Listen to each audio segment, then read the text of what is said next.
नमस्कार साथियों, तो आप सभी का स्वागत है श्री क्लासेस के इस डिजिटल प्लेटफॉर्म पर। आज अपन एनटीपीसी के एक नए अपडेट के साथ में आपके साथ में वापस से जुड़ चुके हैं। आज अपन डिस्कस करने वाले हैं कि जो एनटीपीसी की जो 10,884 पदों पर जो भर्ती आई है, उस भर्ती के अंदर क्या क्या योग्यता रहेगी, क्या क्या एजुकेशन क्वालिफिकेशन चाहिए, क्या सिलेबस रहेगा। अगर हमको एक सीट पक्की करनी है, उसके अंदर अपन को रेलवे के अंदर एक सीट पक्की करनी है, तो अपन को क्या क्या करना पड़ेगा। तो सबसे पहले अगर अपन बात करें, जो एनटीपीसी भर्ती आई है वो आपको पता ही होगा, सब जनों को पता है कितने पदों पर आई है। 10,884 पदों पर आई है। नो डाउट ये वैकेंसी बढ़ेगी, तो इसके लिए जो भी अभी तक आप लोगों ने प्रिपरेशन की है उसको और तेजी से बढ़ा दीजिए। तो आज अपन अगर बात करें एनटीपीसी के अंदर कौन कौन एलिजिबल होगा, उनकी मिनिमम योग्यता क्या होनी चाहिए, तो देखो साथियों, सबसे पहले अगर अपन उनके एज की बात करें कि वो जो भी जो भी साथी बंधु एनटीपीसी के लिए अप्लाई करना चाहते हैं, तो उनकी एज क्या होनी चाहिए। तो एज आपका ग्रुप होगा 18 से 33 साल। कितना ईयर होगा आप, यदि आप 18 से 33 साल के बीच के अंदर हैं तो आप एनटीपीसी के लिए एलिजिबल हैं, आप उनका फॉर्म भर सकते हैं। एज लिमिट होनी चाहिए मिनिमम 18, मैक्सिमम 33, और इसके अंदर जो भी आपके कास्ट से रिलेटेड एज रिलैक्सेशन मिलता है वो इसके अंदर अवेलेबल होगा। यानी कि ओबीसी के लिए अलग रिलैक्सेशन, एससी एसटी के लिए सबके अंदर एज रिलैक्सेशन होता है, वो आपको अवेलेबल होगा। वो अलग अलग अपने क्या कैटेगरी वाइज एज रिलैक्सेशन मिलेगा। और साथ ही में अगर अपन बात करें एजुकेशन क्वालिफिकेशन क्या होनी चाहिए कि कौन कौन भर सकता है, तो इसके अंदर आपके पास में वैकेंसी आती है दो टाइप की। एक आएगी आपके 12th पास, किसके आएगी, एक आएगी आपके 12th बेस, और एक किसके बेस आएगी, ग्रेजुएशन बेस पे आएगी। एक आपका 12th बेस रहेगा और एक क्या रहेगा, ग्रेजुएशन बेस। इसके अंदर दोनों टाइप की आएगी, आ रखी है वैकेंसी आ रखी है। यानी कि 12th वाला भी इसके अंदर एलिजिबल है और ग्रेजुएशन वाला भी इसके अंदर एलिजिबल है। ऐसा नहीं कि 12th वाला भर सकता है, ग्रेजुएशन वाली पोस्ट अलग दे रखी है, 12th वाली अलग दे रखी है। ग्रेजुएशन वाला दोनों भर सकेगा और 12th वाले केवल और केवल 12th वाली। अब अगर अपन बात करें इसके अंदर किसके बारे में बात करें, एग्जाम पैटर्न के बारे में, किसका एग्जाम पैटर्न कैसा रहता है, तो उसके रिलेटेड अगर अपन बात करें तो एग्जाम इसके अंदर लेवल होता है। क्या लेवल वाइज एग्जाम होता है, तो इसके अंदर लेवल होते हैं आपके 6 लेवल होते हैं।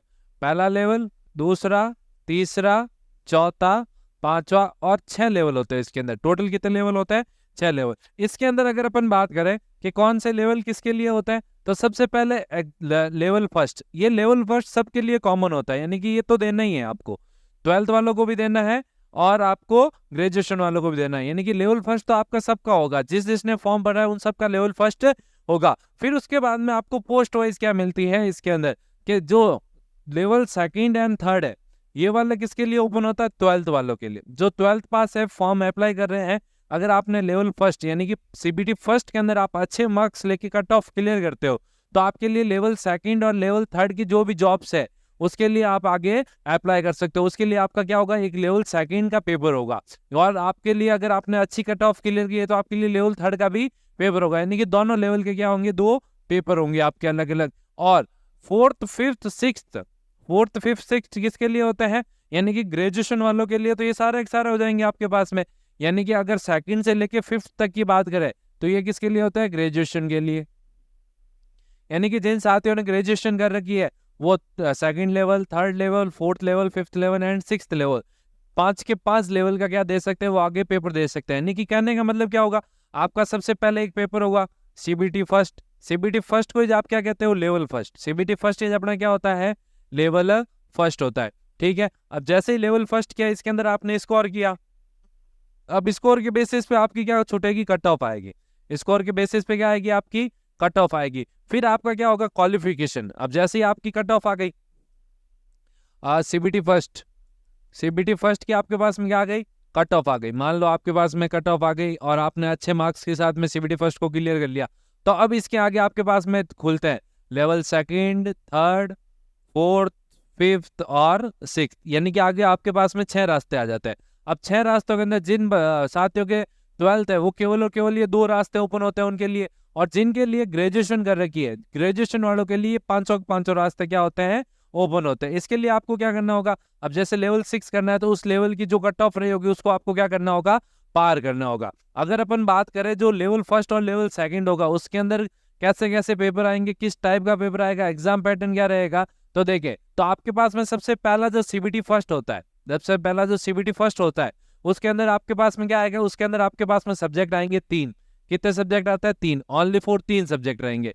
कौन कौन से रहेंगे? एक आपका मैथ्स रहेगा, एक आपका रीजनिंग रहेगा, और एक आपकी क्या रहेगी, जनरल अवेयरनेस। यानी कि इसके अंदर जनरल अवेयरनेस के अंदर जीके और जीएस का पार्ट रहेगा।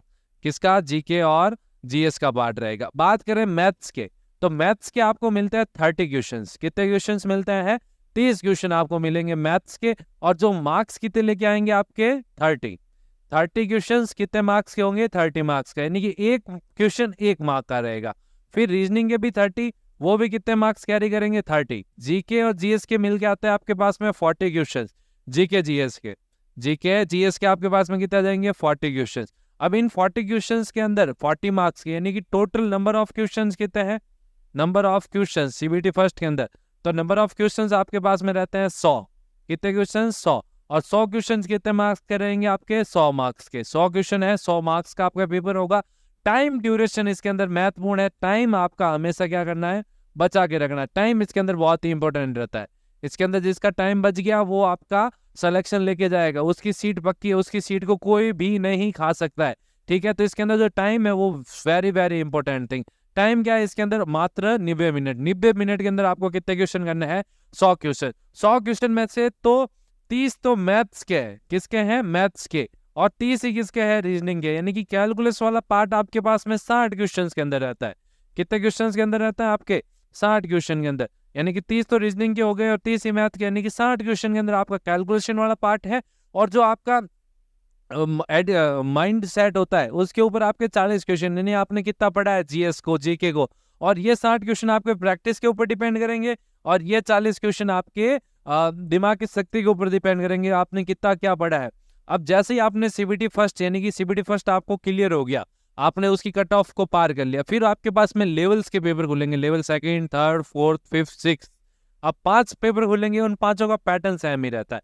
क्या रहता है उनके अंदर पैटर्न? क्या उनके अंदर रहता है कि जो मैथ्स होती है, यानी कि उसके अंदर जो मैथ्स, रीजनिंग और जीके जीएस, सब्जेक्ट तो 3 ही रहते हैं। सब्जेक्ट आपके पास में 3 ही आएंगे, मैथ्स, रीजनिंग और जीके जीएस। लेकिन अब की बार क्या होगा? नंबर ऑफ क्वेश्चंस वो बढ़ा देगा और लेवल बढ़ा देगा। जिस लेवल में जाओगे उस लेवल के हिसाब से आपको क्या करनी होगी? प्रिपरेशन। अब आप सोच रहे हो कि 2nd लेवल और 6th लेवल का पेपर सेम होगा ना? ऐसा तो कभी हो ही नहीं सकता भैया। क्यों? क्योंकि आपको पता है 2nd लेवल के लिए 2nd लेवल का वेतन मिलेगा, 2nd लेवल की पोस्ट मिलेगी। और 6th लेवल के अंदर 6th लेवल का क्या मिलेगा? आपको पे ग्रेड मिलेगा। तो आपको लेवल 2nd सीबीटी 2 के लिए आपको मैथ्स के 35 क्वेश्चंस 35 मार्क्स के, रीजनिंग भी 35 मार्क्स की, और जीके जीएस के रहेंगे 50 क्वेश्चंस। अब आपको क्या हुआ कि मैथ्स और रीजनिंग के तो आपको वेटेज कितना कर दिया? 35 एंड 35। मैथ्स और रीजनिंग का आपको वेटेज कर दिया 35 एंड 35 क्वेश्चन, यानी कि कैलकुलस के टोटल क्वेश्चन कितने आ गए? 70। और जीके जीएस आपका कितना रह जाएगा? 50। जीके जीएस आपका कितना हो गया? 50 का। यानी कि आपका प्रैक्टिस वाला सेशन हो जाएगा 70, और ये वाला जो आपका लर्निंग पावर वाला है वो कितना हो जाएगा? 50। इसके अंदर आपके नंबर ऑफ क्वेश्चंस बढ़ जाते हैं। नंबर ऑफ क्वेश्चंस आपके बढ़ जाते हैं। नंबर ऑफ क्वेश्चंस आपके बढ़ के कितने हो गए? 120 हो गए। 70 और 50 कितने हो गए? 120। लेकिन टाइम आपका वही रहता है। टाइम के अंदर आपका कोई भी चेंज नहीं होता है। टाइम आपका वही 90 मिनट रहता है। ठीक है, टाइम के अंदर आपका कोई भी चेंज नहीं होगा। लेकिन क्वेश्चंस आपके क्या हो जाएंगे? 30 क्वेश्चन आपके बढ़ जाते हैं। 5 मैथ के बढ़ जाते हैं, 5 रीजनिंग के बढ़ जाते हैं, और 20 किसके बढ़ जाते हैं? जीके जीएस के। तो देखो, ये हो गया आपका एग्जाम पैटर्न कैसा रहेगा, कितने लेवल होता है, क्या क्या पेपर होता है, किस टाइप से पेपर होता है। ठीक है, अब अगर अपन बात करें मेनली आपको पढ़ना क्या क्या है, आपको पढ़ना क्या क्या पड़ेगा? मैथ्स के अंदर क्या पढ़ना पड़ेगा? रीजनिंग क्या पढ़नी पड़ेगी? जीके जीएस क्या पढ़ना पड़ेगा? कहाँ से पढ़ना पड़ेगा? ये चीजें क्या होती है? इंपॉर्टेंट। तो इसके लिए अगर अपन बात करें तो सबसे पहले अगर अपन सिलेबस डिस्कशन के बारे में बात करें तो मैथमेटिक्स, यानी कि एक बहुत ही इंपॉर्टेंट चैप्टर रहेगा, बहुत ही ज्यादा इंपॉर्टेंट और बहुत ही ज्यादा स्कोरिंग। जिसने इसके अंदर अच्छा कर लिया उसका सिलेक्शन मान के चलो। क्योंकि जो अगर अपन बात करें सिलेक्शन डिपेंड किसके ऊपर करेगा? सिलेक्शन आपका डिपेंड करेगा मैथ्स रीजनिंग के ऊपर। किसके ऊपर? मैथ्स रीजनिंग के ऊपर।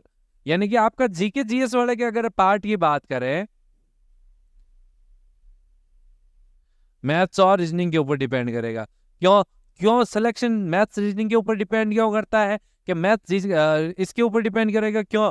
क्योंकि जीके और जीएस वाला पार्ट होता है, जितना आपने पढ़ा है उतना आपका साथ ही बढ़ जाएगा। जितना आपने पढ़ा है, आपने लुसेंट पढ़ी है तो वो भी लुसेंट पढ़ जाएगा, आपने लुसेंट की प्रैक्टिस बुक की है तो वो भी वही करके आएगा। यानी जीके के अंदर लगभग चांस ये रहता है कि अगर आपने 30 में से 15 या फिर 20 क्वेश्चन किए तो आपका साथी भी क्या करेगा, 15 या 20 क्वेश्चन ही होंगे, उससे ज्यादा 21 क्वेश्चन हो सकते हैं, उससे ज्यादा कुछ नहीं है। लेकिन मैथ्स और रीजनिंग के अंदर अगर आपने मैथ्स और रीजनिंग का टाइमिंग बढ़ा लिया, यानी कि आप विद इन 30 सेकेंड आप क्वेश्चन फोड़ना शुरू कर दिया, तो आपके मैथ्स और रीजनिंग की जो प्रैक्टिस है वही आपको क्या दिलाएगी, सिलेक्शन।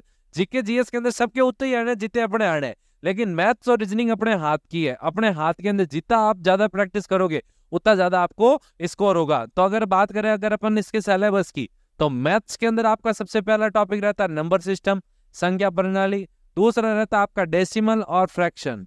दूसरा और तीसरा दोनों लगभग सिमिलर होते हैं, डेसिमल एंड फ्रैक्शन। पहला आपका बहुत ही इंपॉर्टेंट है नंबर सिस्टम, फिर डेसिमल एंड फ्रैक्शन। चौथा कॉमन टॉपिक है एलसीएम एचसीएफ का, यानी कि ये आपके किसके आगे, एडवांस के 4 टॉपिक आ गए अभी तक। फिर अपना जो पांचवा टॉपिक आता है रेशियो एंड प्रोपोर्शन, अनुपात समानुपात का। छठा आ जाएगा आपका परसेंटेज, छठा क्या आ गया, परसेंटेज।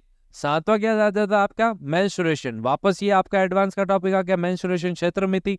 फिर आपका अगर अपन देखें तो बहुत ही ज्यादा इंपॉर्टेंट टाइम एंड वर्क। फिर टाइम एंड डिस्टेंस। आपका 10वां टॉपिक रहता है इंटरेस्ट वाला भी आ रखा है, सिंपल एंड कंपाउंड इंटरेस्ट, साधारण और चक्रवर्ती ब्याज। यानी कि अगर आप 11वां टॉपिक देखोगे तो प्रॉफिट एंड लॉस वाला टॉपिक रहेगा, यानी कि प्रॉफिट कितना लॉस कितना। इसी के अंदर अगर अपन देख ले डिस्काउंट वाला, प्रॉफिट लॉस के अंदर डिस्काउंट हो जाएगा आपका बट्टा, ये वाला टॉपिक हो जाएगा। और इसके अंदर आपका एलजेब्रा भी आ रहा है, कौन आ रहा है, एलजेब्रा आपका किसका हो जाएगा, एडवांस का चैप्टर हो गया ये भी। फिर जियोमेट्री एंड ट्रिग्नोमेट्री, ज्यामिति और त्रिकोणमिति ये भी आ रही है, जियोमेट्री एंड ट्रिग्नोमेट्री ये भी आपका एडवांस का टॉपिक हो गया। और आपका एलिमेंट्री स्टैटिक्स, प्रारंभिक सांख्यिकी यानी कि माध्यक बहुलक वाला टॉपिक, मीन मॉड मीडियन वाला, माध्यक और बहुलक वाला टॉपिक, ठीक है। ये आपके किसके अंदर रहेंगे, मैथ्स के अंदर। मैथ्स का जो सिलेबस है नॉर्मल एसएससी रेलवे वाला सेम ही सिलेबस है, इसके अंदर ज्यादा कुछ चेंजेस हुए नहीं है, क्योंकि आपके एडवांस और बेसिक दोनों के क्या रहेंगे, कुछ टॉपिक्स रहेंगे, दोनों का आपका क्या रहेगा, इक्वल वेटेज रहेगा, किसी एक के बेसिस पे आप नहीं चल सकते। इसके अंदर एडवांस के भी अच्छे टॉपिक आपको काउंट किए हैं, तो साथ में आपको ratio, percentage, time and work भी आपको क्या करना होगा, इंटरेस्ट वाला ये भी आपको क्या करना होगा, अच्छे से प्रिपेयर करके जाना पड़ेगा। ये मैथ्स का आपका क्या रहेगा सिलेबस। इसी के अंदर से आपका सीबीटी फर्स्ट के 30 क्वेश्चन इसी में से आएंगे, और सीबीटी फर्स्ट के और सीबीटी सेकंड के 35 क्वेश्चन इसी सिलेबस के अंदर आपको आएंगे। और बात करें अगर अपन रीजनिंग के सिलेबस की, किसके सिलेबस की, रीजनिंग के, कि जो रीजनिंग है उसके अंदर आपके टॉपिक कौन कौन से रहेंगे रीजनिंग के अंदर, कि रीजनिंग के अंदर आपका सबसे पहला टॉपिक रहता है एनालॉग्स। क्या लगता है आपका, एनालॉग्स, यानी कि जो भी आपके एनालॉग्स होता है, सादृश्य जो भी टॉपिक्स रहेगा वो आएगा। फिर संख्या, वर्णमाला एवं संख्या का समापन, यानी कि आपका जो अल्फाबेट सीरीज आती है, यानी कि आपकी जो नंबर सीरीज होती है और जो अल्फाबेट सीरीज होती है, दोनों आपके पास में आपकी बार आ रही है, यानी कि सीरीज वाला टॉपिक हो गया, यानी कि ये वाला टॉपिक आपका इंपॉर्टेंट हो जाएगा। इसके अंदर अल्फाबेट सीरीज और नंबर सीरीज दोनों आएगी। फिर कोडिंग डिकोडिंग हो जाएगा आपका, कौन सा टॉपिक, कोडिंग डिकोडिंग सबसे फेवरेट टॉपिक होता है, ये तो कभी छूटना ही नहीं है। फिर मैथमेटिकल ऑपरेशंस हो जाएंगे, यानी कि प्लस को माइनस, माइनस को प्लस, ये वाला टॉपिक हो जाता है। फिर अगर अपन देखें सिमिलरिटीज एंड डिफरेंस, यानी कि सिमिलर समानताएं और अंतर। फिर रिलेशन, ब्लड रिलेशन वाला टॉपिक आ गया आपके पास में। फिर आपके एनालिटिक रीजनिंग आ गई, आपके विश्लेषणात्मक तर्क। फिर आपका न्याय वाक्य आ जाएंगे, कथन और निष्कर्ष वाले, पैराजुबलिंग आ जाएगी आपकी। फिर वेन डायग्राम आ जाएंगे, वेन डायग्राम और पहेली दोनों लगभग सिमिलर होता है, बहुत ही इजी सा टॉपिक। फिर आपका data sufficiency, statement and conclusion, ये वाला टॉपिक आपका क्या रहेगा, अच्छा रहेगा, कथन और निष्कर्ष वाला। फिर स्टेटमेंट, कोर्स एंड एक्शन, कथन कार्रवाई के पाठ्यक्रम ये भी आ रहा है। डिसीजन मेकिंग, निर्णय लेना, यानी कि आपको डिसाइड करना, डिसीजन मेकिंग वाले। फिर आपका मानचित्र आ सकता है और ग्राफ की व्याख्या भी आ सकती है, यानी कि ग्राफिकल और मानचित्र के भी आपके रीजनिंग के टॉपिक रहेंगे। यानी कि ये 16-17 जो टॉपिक्स हैं आपके पास में, ये आपके किसके अंदर आ रहे हैं, एनटीपीसी सिलेबस रीजनिंग के अंदर। ये जो है ये मैथ्स और रीजनिंग, मैथ्स रीजनिंग के कितने हो गए 17, और मैथ्स के लगभग आपके पास में आ जाते हैं 16 से 17 टॉपिक ये हो जाएंगे। तो ये जो क्वेश्चंस है, ये जो क्वेश्चंस है ये आपको सीबीटी फर्स्ट को आपको क्या करेंगे, क्लियर करने में आपकी भरपूर सहायता करेंगे। रीजनिंग भी कितने आ रही है, 30 आ रही है। और सीबीटी सेकंड के अंदर ऐसा नहीं है कि रीजनिंग को छोड़ रहे हैं, रीजनिंग के कितने क्वेश्चंस आ रहे हैं आपके पास में, 35 क्वेश्चंस आ रहे हैं। टॉपिक्स फिक्स है, टाइम खूब पड़ा है, अच्छे से अपन क्लासेस ले सकते हैं, अच्छे से प्रिपेयर भी कर सकते हैं। और बात करें जीके जीएस का क्या क्या पार्ट रहेगा, जीके जीएस के अंदर सबसे पहला आपके पास में क्या आ रहा है, करंट अफेयर। क्या आ रहा है, करंट अफेयर, यानी कि जो भी आपका करंट के अंदर चलेगा, करंट अफेयर्स आपके पास में आ रहे हैं। फिर आपका games and sports, games and sports यानी कि खेल की, art and culture of India, यानी कि सबसे पहला आपके पास में करंट हो गया, करंट हो गया।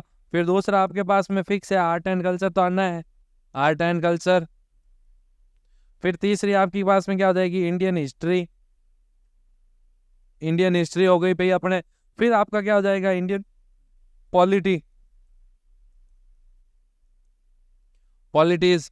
फिर आपके पास में क्या हो जाएगी, Indian polity, Indian literature, moment and place of India, general science and life science up to 10th CBSE. ये तो अपने इंडियन हिस्ट्री, इंडियन पॉलिटी हो गई। फिर जियोग्राफी हो जाएगी, इंडियन जियोग्राफी हो गई। फिर आपका इको हो गया, इंडियन इकोनॉमिक्स। फिर आपके पास में क्या आ जाता है, अब देखो जीएस का बहुत ही शानदार टॉपिक रहेगा। जीएस के अंदर आपके क्या आएगी, फिजिक्स, केमिस्ट्री और बायोलॉजी, फिजिक्स केमिस्ट्री और बायो, तीनों आएगी up to 10th, up to 10th level. 10th वो भी कौन सा लेवल आएगा आपका, सीबीएसई। कौन सा टॉपिक आ रहा है आपके, सीबीएसई लेवल का, सीबीएसई 10th लेवल। ठीक है, तो सीबीएसई लेवल है तो इसका मतलब यानी कि बहुत अच्छे क्वेश्चंस पूछने वाला है आपको। देखो history of India and freedom struggles, यानी कि भारतीय इतिहास और स्वतंत्रता आंदोलन। फिर physical, social and economic geography of India and world. इसके अंदर जो जियोग्राफी है वो इंडिया की भी आ रही है और वर्ल्ड की भी आ रही है। ठीक है, दोनों के अंदर आपके पास में जियोग्राफी आएगी, इंडिया और वर्ल्ड दोनों की जियोग्राफी आ रही है। फिर Indian polity and governance, constitution and political system, यानी कि आपकी जो इंडियन पॉलिटी है वो पूरी पूरी आ रही है। फिर आपके general scientific and technology developments including space and nuclear programme, यानी कि आपके पास में स्पेस एंड न्यूक्लियर प्रोग्राम भी आपके पास में आ रहे हैं। फिर अगर अपन बात करें UN and other important world organisation, environmental studies, conquering India and world in large, basic of computer, यानी कि इसके अंदर आपका एक टॉपिक क्या रह जाएगा, कंप्यूटर वाला, कंप्यूटर वाला टॉपिक रह जाएगा। फिर common observatories, transport system of India, Indian economic, famous personality of India and world, flagship government programme, flora and fauna of India, important government and public sector organisation of India, current GK etc. ये सब आपके पास में क्या रहेगा, आपका topic रहेगा। ठीक है, अब देखो अगर अपन बात करें कि जो जीके का टॉपिक था, जीके के टॉपिक के अंदर आपके क्या क्या आ रहा है, मेनली आपके पास में 10 से 12 सब्जेक्ट कवर करने पड़ेंगे। पहला आपका क्या रह जाएगा, करंट, फिर आर्ट एंड कल्चर, फिर हिस्ट्री, चौथा आपका पॉलिटी, पांचवा आपका जियोग्राफी, जिसके अंदर इंडियन और वर्ल्ड दोनों की दोनों आपके पास में क्या रहेगी, शामिल रहेगी। ठीक है, फिर अगर अपन बात करें इकोनॉमिक्स की तो ये आपका छठा सब्जेक्ट, फिर इसके अंदर ये छठा हो जाएगा, ये पांचवा, ये चौथा। फिर अगर अपन बात करें सातवां सब्जेक्ट आपका क्या हो जाएगा, फिजिक्स, आठवां केमिस्ट्री, नौवां बायो। फिर अगर अपन 10वां देखें स्पेस एंड न्यूक्लियर, 11वां आपके पास में कंप्यूटर हो जाएगा। और आपके वर्तमान और सामाजिक भारत के सार्वजनिक संगठनों और खेल और स्पोर्ट्स वाले जो आपका लिटरेचर है, साहित्य वाला, वो भी टॉपिक आपके इसके अंदर आएगा, यानी कि लगभग आपके पास में स्टैटिक जीके वाला टॉपिक है, स्टैटिक जीके वाला, वो भी टॉपिक आपका क्या आएगा, अच्छा क्वेश्चंस वेटेज लेगा। यानी कि जो जीके वाला टॉपिक है उसके ऊपर आपको क्या करनी होगी, मेहनत करनी होगी। जीके जीएस के अंदर लगभग आपके पास में टॉपिक्स रहता है, सब्जेक्ट रहता है 10 से 12। कितने सब्जेक्ट रहता है, 12 से 15 सब्जेक्ट रहता है जीके जीएस के अंदर। अब इन सब्जेक्ट्स का फायदा क्या है कि ये भी सीबीटी फर्स्ट के अंदर जो आपका स्कोर है उसको बढ़ाएगा। सीबीटी फर्स्ट के अंदर इसके क्वेश्चन कितने आ रहे हैं आपको पता ही है, 40 क्वेश्चन आ रहे हैं। और सीबीटी सेकंड के अंदर ये आपकी जो कट ऑफ है उसको बहुत अच्छा इंक्रीज करेगा, क्योंकि इसके क्वेश्चन आ रहे हैं 50। जीके जीएस के कितने क्वेश्चन आ रहे हैं? 50 क्वेश्चन आ रहे हैं आपके पास में। यानी कि जीके जीएस का पार्ट ऐसा है, कुछ बच्चे बोल रहे कि कुछ साथी बोल रहे सर अपन छोड़ के जाए तो क्या होगा? कुछ नहीं होगा बेटा, जब अगर अपन छोड़ के चले गए तो आपकी सिलेक्शन की जो पॉसिबिलिटी है वो 0.001 भी नहीं रहेगी। ये सब्जेक्ट आपके करने ही पड़ेंगे। अगर जीके जीएस करोगे तभी आपका जो स्कोर है वो 80 प्लस जाएगा सीबीटी फर्स्ट के अंदर। जब 80 प्लस जाएगा तभी जब अपन सिलेक्शन की अपन क्या कर सकते हैं, 6 लेवल खुल सकते हैं। और सीबीटी सेकंड के अंदर आपको अच्छी पोस्ट चाहिए तो आपको क्या करना होगा, जीके जीएस के इंपॉर्टेंट क्वेश्चन तो आपको पढ़ के जाने हैं। अब देखो, अब आपको सिलेबस बता दिया, एज क्या चाहिए, एजुकेशन क्वालिफिकेशन के क्या चाहिए, ये सब चीजें बता दी। अब मेन चीज आती है आपके पास में कि सर तैयारी करे कहाँ से, कोई सटीक तरीका बताओ कहाँ से अपन तैयारी करें, कहाँ से अपन मैथ्स पढ़े, कहाँ से रीजनिंग पढ़े, कहाँ से जीके जीएस की क्लासेस की प्रैक्टिस करे। क्योंकि जीके जीएस पढ़ाने के बहुत तरीके हैं, लेकिन प्रैक्टिस कहाँ से करे? तो इन सब का एक ही सॉल्यूशन है। इन सब का अभी वर्तमान में आपके पास में एक ही सॉल्यूशन आ रहा है कि जो आपका एनटीपीसी है, पहले सॉल्यूशन बता देते हैं फिर इसके बारे में अगर बात करें तो जो आपका एनटीपीसी है, रेलवे है, उसकी कंप्लीट प्रिपरेशन के लिए आपके लिए क्या लेके आए? यूट्यूब के इतिहास में पहली बार, क्या यूट्यूब के इतिहास में पहली बार ये घोषणा कर रहे हैं अपन कि जो आपका रेलवे वाला एनटीपीसी वाला सिलेक्शन है, यानी कि जो रेलवे की कंप्लीट प्रिपरेशन है, रेलवे की चाहे वो एएलपी वाली हो, चाहे वो टेक्नीशियन वाली हो, एएलपी हो, टेक्नीशियन हो, या फिर आपके पास में अब एनटीपीसी आई है, या फिर आपके पास में अब डी ग्रुप वाली आएगी, जो भी रेलवे की सारी वैकेंसी है,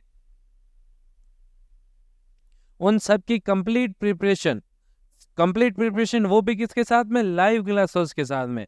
किसके साथ में? लाइव क्लासेस के साथ में। लाइव क्लासेस के माध्यम से आपको रेलवे की कंप्लीट प्रिपरेशन करवाई जाएगी। कहाँ पे? अपने प्यारे परिवार श्री क्लासेस फॉर कंपटीशन, जो यूट्यूब चैनल बन रहा है अपना परिवार का जो यूट्यूब चैनल बन रहा है श्री क्लासेस परिवार का, श्री क्लासेस फॉर कंपटीशन नाम से, उस चैनल पर आपको, यानी कि जिस चैनल पे आप वीडियो देख रहे हो इसी चैनल पर आपको रेलवे की complete preparation free of cost करवाई जाएगी, जिसके अंदर आपको कोई भी अदर चार्ज नहीं देना होगा। इसके अंदर आपका सारे के सारे टॉपिक्स को कवर करवाया जाएगा। लाइव क्लासेस के अंदर सारे के सारे टॉपिक्स को कवर करवाया जाएगा।